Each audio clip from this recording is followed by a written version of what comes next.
Singer Srinivas ரீசெண்டா அவரோட social media பேஜ்ல லைவ் ஒண்ணு வந்திருந்தாரு. அதுல சரிகமபா நிகழ்ச்சி பத்தியும், இந்த வாரம் யாரு வெளியேற போறாங்க அப்படிங்கிறத பத்தியும் ஒரு சில விஷயங்கள் ஷேர் பண்ணியிருந்தாரு.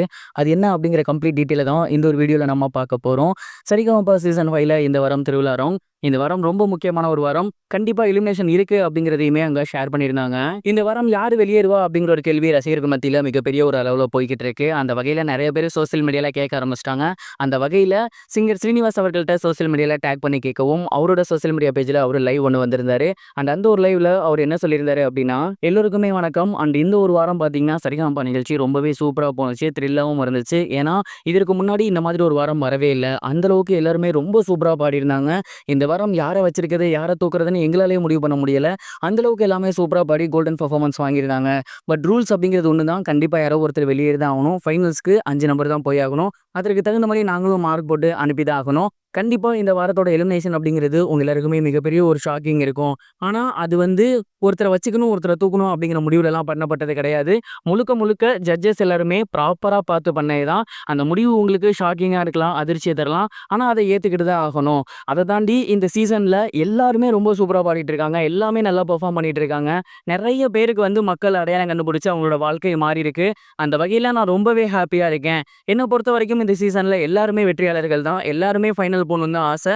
ஆனா, அஸ் பெர் த ரூல்ஸ் ஒரு சிலர் தான் போகணும். நெறைய பேர் யார் ஜெயிப்பாங்க அப்படிங்கிறாங்க கேட்குறீங்க. எனக்கு எல்லாருமே ஜெயிக்கணும்னு தான் ஆசை. யார் ஜெயிச்சாலுமே எனக்கு சந்தோஷம் தான். எல்லாருமே என்னோட குழந்தைகள் தான் அப்படிங்கிற மாரி ரொம்பவே பொதுவா பேசியிருந்தாரு. ஸ்ரீனிவாஸ் அவரோட லைவ் அப்படிங்கிறது இப்ப சோசியல் மீடியால ரொம்பவே வைரலா போய்க்கிட்டு இருக்கு. இத பார்த்துட்டு எல்லாருமே இப்படி ஹிண்ட் குடுத்தா எப்படி? யாருன்னு சொல்லுங்க. ஒருவேளை இனியாவா? இல்ல பவித்ராவா? அப்படிங்கிற மாரியான ஒரு கேள்விலாம் போய்க்கிட்டு இருக்கு. ஏன்னா, அவங்களுமே டேஞ்சர் ஜோன் வந்திருக்காங்க. இந்த வாரம் யாரு வெளிய போவான்னு நினைக்கிறீங்க? மறக்காம கமெண்ட் பாக்ஸ்ல ஷேர் பண்ணுங்க.